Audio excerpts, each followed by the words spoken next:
Yo, Kyle Lowe here, and this is the Hollyland Lark M2S. And it recently went on sale at B&H. It was like $100 for like the complete kit with the part that plugs into your phone and the part that plugs into a camera. And I've been really intrigued by this design, especially this S version, that just automatically clips the mic onto a lapel. Now, since I started making videos, I've basically been a Rode mic user from day one. I had the original Rode Video Mic Pro. I had a second gen one. The first gen one I think my brother currently has. My second gen one is, here it is. You put a 9-volt battery in it and it could overpower the bad preamp in an old Canon DSLR. Used that forever. Got a Rode Video Mic NTG. I love the safety channel in it, and now I'm using a Rode Video Mic Go 2 on this Canon R5C because I don't need a safety channel and I don't have to charge the mic. This mic sounds great too. And in terms of their wireless mics, I've been using the Rode Wireless Go's since the beginning. I had the first gen ones. I think I had 2 of those. My brother has those. I had the Rode Wireless Go 2. I loved the internal recording. And now I have the Wireless Pro set, and I love the 32-bit recording and the fact that like Rode listens to us, and now through software upgrades, we've been able to plug these into our phones and iPads and be able to pull the recordings off of those and not have to use a computer to get the audio files. It's great. I literally use these all the time. And I have 2 of these sets, and one stays in my R5C kit and the other stays in my C70 kit. So I always have them whenever I need them. But sometimes I just want to make something on the go. I wanted a wireless mic kit that could just stay in my backpack. And 32-bit float recording wasn't necessary because I'd probably be making stuff with my phone or maybe the R6 Mark II. But I wanted one that I could have in my backpack so I didn't have to take one from one of my big camera kits and then forget and then not have it. Although I almost always have my backpack with me wherever I go on a production, but it has happened before where I had taken a camera and I had left this kit in my backpack or in my car. But luckily, I usually also have both cameras, so I usually have both kits. But I want both kits to be bulletproof, so I want to be able to leave these in my camera kits. So that's where this comes in. I haven't even opened it up. I did download the corresponding phone app for configuration just so I'd have that downloaded, but I haven't really played with it. And I just want to unbox this, do a quick sound comparison, plug it into this camera and plug in my headphones and hear what it sounds like. And then tomorrow I have a small production making some like UGC style user generated content style videos. Might be filming with a phone, might be filming with a camera, not 100% sure, but maybe I'll battle test these mics on that production and see how they perform. I've never owned any Hollyland microphones before, but I have used the Hollyland headsets, the wireless intercoms, and they are great, especially the Pro ones with the noise canceling. So I'm very interested to see what these sound like. I know NKBHD had like a partnership with Hollyland and he was using these mics quite a bit, or the original M2s, not the M2Ss, for his autofocus channel. And it sounded okay. It sounded fine. But I did notice when that partnership ended, he did switch back to Rhodes microphones. And Ben, friend of the channel, Ben has the Rode Video Micro or wireless micro mics. They're very like mobile creation forward mic set. And we could compare them to that because I think this is more aligned with that because these don't do an internal recording. And they also, and these can connect directly to a phone. It is kind of interesting that it is a separate receiver. The receiver for the camera is this one, and then the one for the phone looks like this. This does feel really plasticky, these receivers, in comparison to the Rhodes. They feel really, really lightweight. And I do know Hollyland does have an even smaller model that's specifically like for phones, and I think it's only like $40. It's something wildly inexpensive. Okay, I was wondering if this was magnets, but it seems to just be like a spring loaded here. But that's fine. Oh, they have not been charging. That's actually kind of nice that they haven't been charging. They just use these pogo pins, which I could definitely like see myself ruining these pogo pins, getting them dirty, the contacts. That's part of the reason why I never switched over to the DJI mics. They also, I believe, use pogo pins for their charging. I like that the Rode mics use the USB-C port. I just feel like that's a more robust connection. Oh, okay, no pogo pins on the phone connector. It must just get power directly from the phone. They got a little diagram to make sure you know which side is the mic side. Let's see what else is in here. I think there's the if I wanted to switch to the lightning cable, but luckily I have a USB-C iPhone, so I won't need that. I also want to know if I can keep the mic in the case with the fuzzy on, because I basically always, where'd I put my Rode one? I basically always leave the fuzzy on my Rode mic, and it will fit in the case with the windscreen on. So that's handy. I don't know if the windscreens for this are going to stay on here and then also fit in the charging case. Okay, so these just like slip on. They don't like twist lock or anything, which is fine. And people are like, you know, you don't need the windscreen. Even indoors, I like a windscreen. I think I like the way that it sounds. It cuts down on my plosives. I have pretty plosive consonants, P's, T's, D's, B's. So I feel like I need them. So can I jam this in here? I can't. So I would have to take these off. And I'm just scared. Oh, and they kind of take the you know, not careful. You take some fuzzy with you taking it off. So you do have to remove them every time. So that's kind of a ding. But the Rode micros, wireless micros, you also have to take the windscreens off. They do not fit in their charging case with the windscreens. So like, am I going to have to get another set of wireless pros? Or now there's the wireless Go 3s that do 32-bit float recording. And then they don't actually have a charging case. You have an optional charging case, but they have a case and then a 3-thing charger. So like you can charge them all 3 at once and then have a little pouch for them. But that might be what I get if these don't work out as my on-the-go kit. Okay, there is a little instruction manual and a "we're here for you" after sales card. So that's cool. Like they're promoting their customer support, I guess. Let's see, is this a customer support info card? We're here for you. Let's get in touch.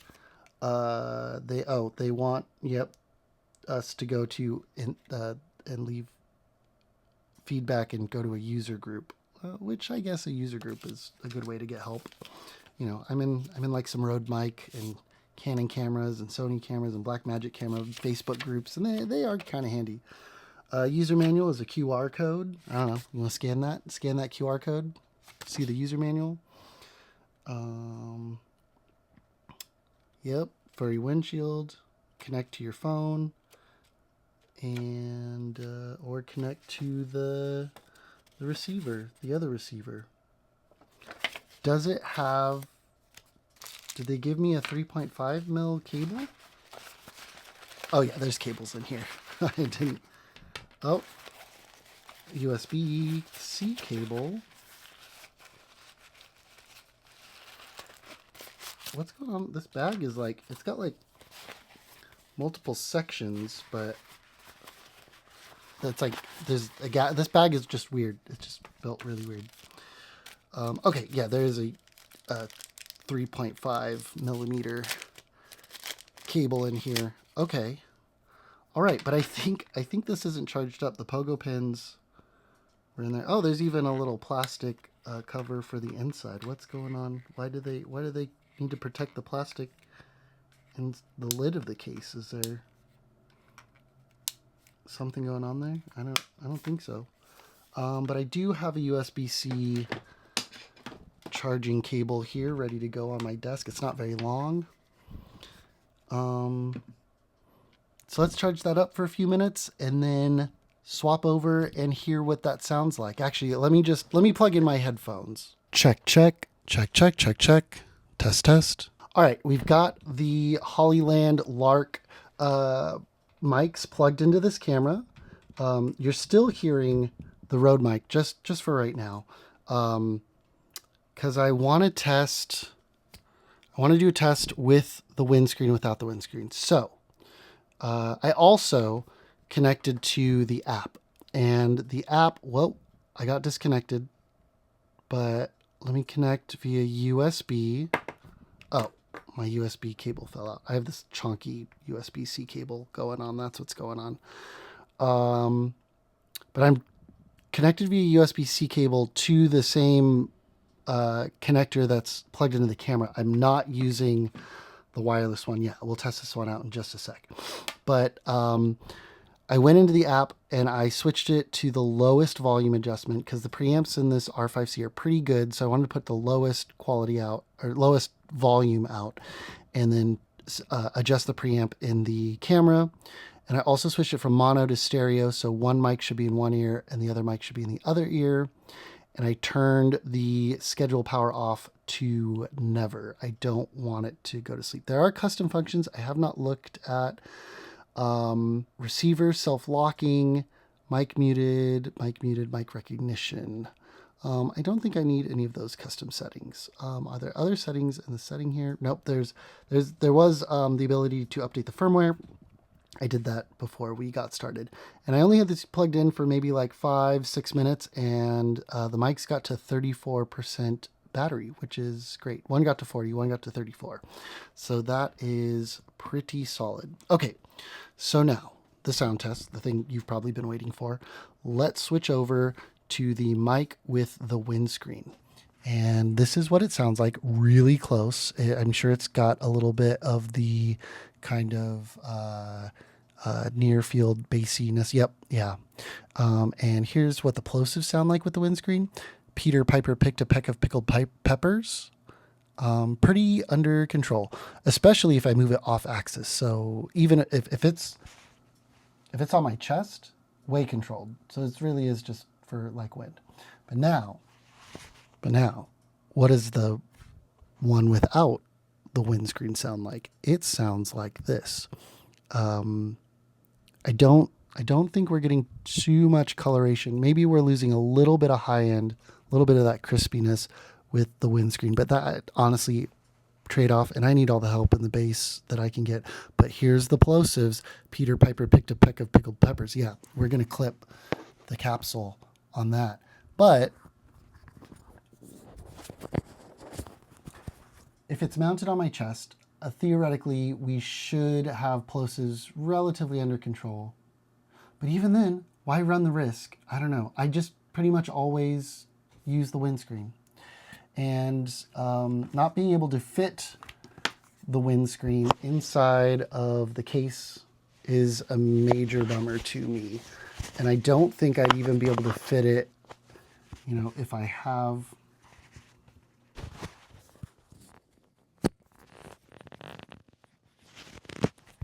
If I have the mic with the windscreen off and I've got it in the case, like, can I still fit? Oh, maybe if I don't carry the phone adapter piece with me, let me put the phone adapter piece in here. So it does magnet in, but it doesn't have like pogo pins. Can I squish it in there? I can't. I want to be able to, so if I want the windscreen, I'm gonna have to carry this inside of here and the windscreen's in here. I only got 2 windscreens. I didn't get any spares. I think with the Rode Wireless Pros, I think I got 1 spare windscreen, which was really nice. So, alas. So, like, it's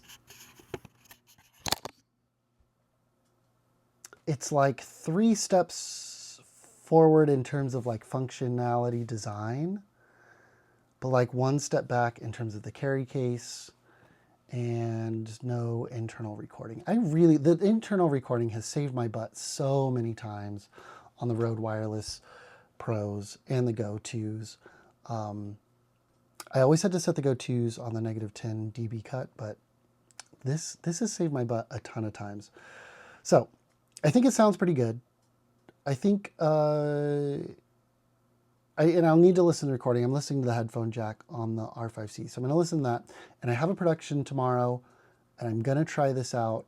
I'm going to try these out on the production tomorrow, because it is kind of a low stakes thing. And if I need to re-record it, I can. And maybe we'll do some more side-by-side comparisons, and maybe Ben will have his Rode wireless micros. We can compare them to that as well. Okay, see you tomorrow. All right, Ben, what do you think? Oh, right now? Yeah. I haven't gotten to hear it yet. Yeah, that's the big thing, is the sound. But in terms of like size, it's... The art, well... It's basically the same. It is basically the same. You can't fit you still can't fit the fuzzies, I can't fit the fuzzies in the charge case. That's a bummer. And yeah, I can't fit the fuzzies in that charge case. But you do have, you said you have the 3.5 out? Yeah, that's the other. Oh, that's... It's got a whole nother receiver for it. Oh, that's cool. Yeah. So see, I like that. I haven't really used that one yet. Yeah, so I've got options. I could keep it low profile and plug it into my phone, or... Yeah, that's the only thing I kind of wish with the micros, is that they had a 3.5 out. Yeah. But you have to have a whole separate log yeah, to use a big camera. And then, like, it's Rode. So now if you want to use these wirelessly with the new update, you have to use their camera app, which is very basic. Oh. So you don't have to use the receiver anymore. But interesting.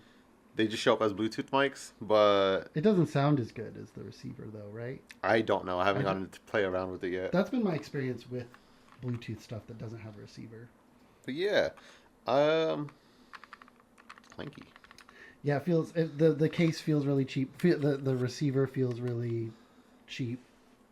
I mean, I guess, yeah. So does the micro. Yeah, I was going to say. This still feels more solid than... Just the little... Than this. Maybe? The clear plastic. Yeah, that is a nice touch. The acrylic. How do the fuzzies go on? They slide on. Oh, they slide on? So just like the micros? Yeah. Yeah, so yours slides around the whole thing. Yeah. This one, it's that little plastic baggie in there. Oh. It slides just over the mic nubbin. Let's see. And they only gave me 2. I don't have a spare in case I lose it. But your micro didn't. Yeah, my micro didn't come with it. But the pros come with like 1 extra. Oh, the wireless pros. Okay. Yeah, you just slide that on there. Oh, that's fun. But Winry and Claudio and I were going to go film something really quick, and you can hear how it sounds. Cool. I was going to use the micros for a reel today too. Nice. We're all making reels. All right, then we'll compare the sound quality of our 2 reels. That's nice. Yeah, and like when it is clipped on, I've got this one clipped on me. Like, I like how low profile it is. Yeah, for sure. Yeah. And I mean, I would think, I mean, they're magnets, but they're bulky. Yeah. Versus your tiny little I would put it on the inside and just have a little bit of fuzzy poking out. I would spin it around. That's just true. I haven't gotten to test them undershirts yet. Yeah, just let the little bit of the little Rode symbol. Yeah, or to let the fuzzy poke out the top of your shirt or the side of your button. Yeah. Yeah. That's how I would do that. Yeah. Nice. All right, well, let's go make some reels and we can compare sound quality. Have not missed this. You don't miss me vlogging and sticking a camera in your face? It's been months. It's been, yeah. Yo, Central Valley, Crowdsource Cinema is back, and this year we're recreating the 1996 classic, Matilda. We had a ton of fun recreating Home Alone last year and screening it outside the CMAC building. If you want to get in on the fun this year, sign up at cmac.tv/crowdsourcecinema, then film and submit your scene by September 5th. We'll edit the whole thing back together and we'll screen the film this fall. And you don't have to be a professional filmmaker to get involved. In fact, we love it when folks of all skill levels participate. And the Danny DeVito adaptation of the Roald Dahl classic has tons of opportunity for lo-fi recreation. So visit cmac.tv/crowdsourcecinema to learn more and sign up for a scene. And we'll see you on the big screen. Do you think you know your movie trivia? Come to CMAC this Friday for the Filmmaker Meetup's Movie Trivia Night. Top 3 winners get prizes from BB's Gelateria, Yellow, or Regal Cinemas. See you there. Yesterday when filming with the Hollyland mics and the C70, I was getting some clipping sounds, even though my mic levels weren't near the top, but I was doing kind of my presenter voice. So I plugged them back in and I'm actually monitoring live. And maybe it was because I was doing my presenter voice. Hello, welcome. Oh yeah, I'm hitting the top of something. Yeah. I also mounted one higher than the other. But yeah, even on the Hollyland, I've got it on the lowest setting because I'm really clipping there. So I must be clipping the capsule. So I must have to mount these lower than I'm used to. Like, I like to put it as close as I can and then gain down, but I'm gained down as low as I can go. That's a bummer.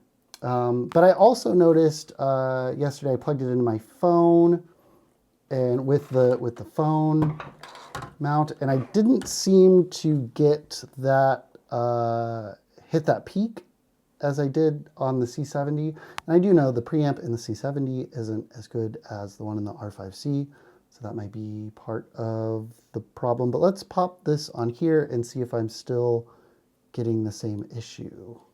Oh, the other thing I wanted to see is if I have this receiver already connected to the transmitters.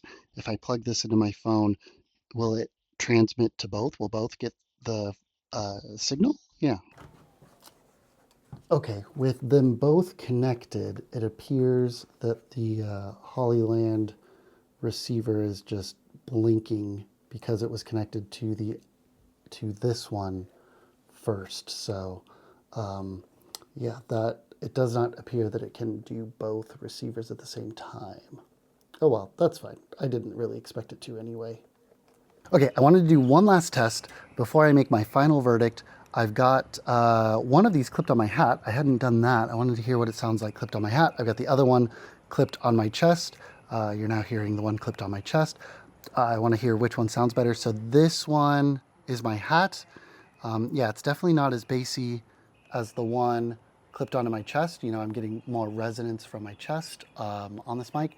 But the hat one, you know, it's this distance from my mouth, whereas no, the one from my chest is still further. So never mind. I thought it was going to be further. I currently have them plugged into my R6 Mark II. I hadn't plugged it into this camera yet. The C70 did not sound as good. We made the reel for CMAC using the mic in the C70, and I had it on the lowest gain setting on the receiver, and then the C70, I had plenty of headroom on there, but I was still clipping the mic itself because I was doing like a really presenter voice, and I think I was just clipping the capsule. But also the preamps in the C70 just aren't as good. I did do another reel short TikTok with the transmitter that plugged, or the receiver that plugged directly into my phone, and that sounded a lot better. But I just hadn't plugged it into a camera with the Canon photo operating system. I'd only plugged it into the R5C, which has the cinema operating system, and then of course the C70 has the cinema operating system. So maybe there's something in the preamp in the R6 Mark II or the Canon photo operating system that sounds better. I think this does sound pretty good. I'm gonna listen to the recording in just a sec. And then I'll give my final verdict on these microphones, the Hollyland M2Ss. So one sec, let me listen to this clip.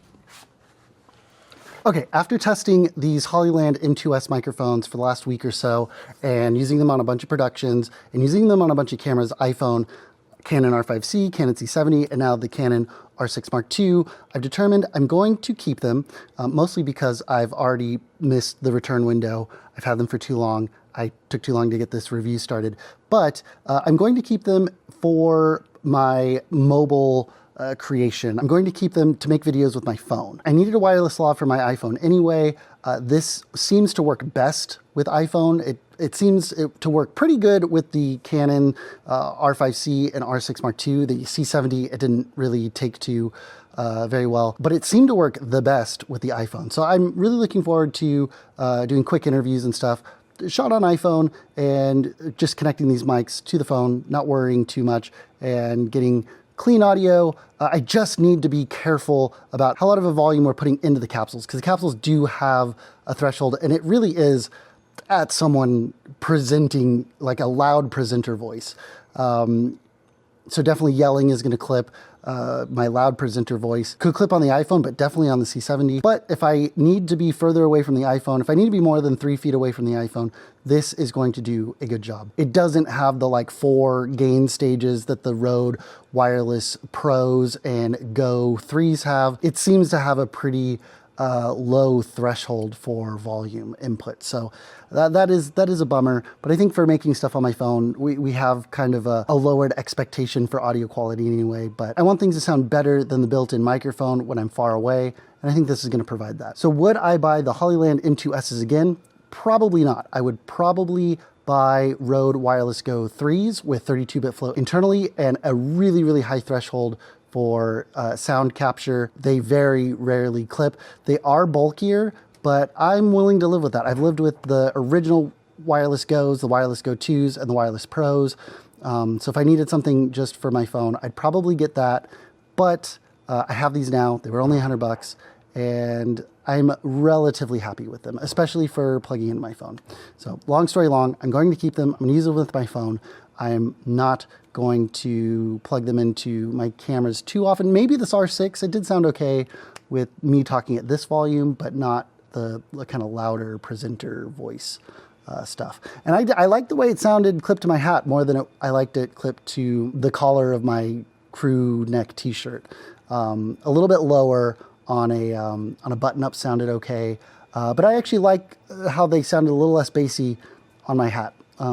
It just sounded a little less muddy, a little more clear. If you found this video helpful, hit the thumbs up. If you want to see more, hit subscribe, and I'll see you next time. Peace.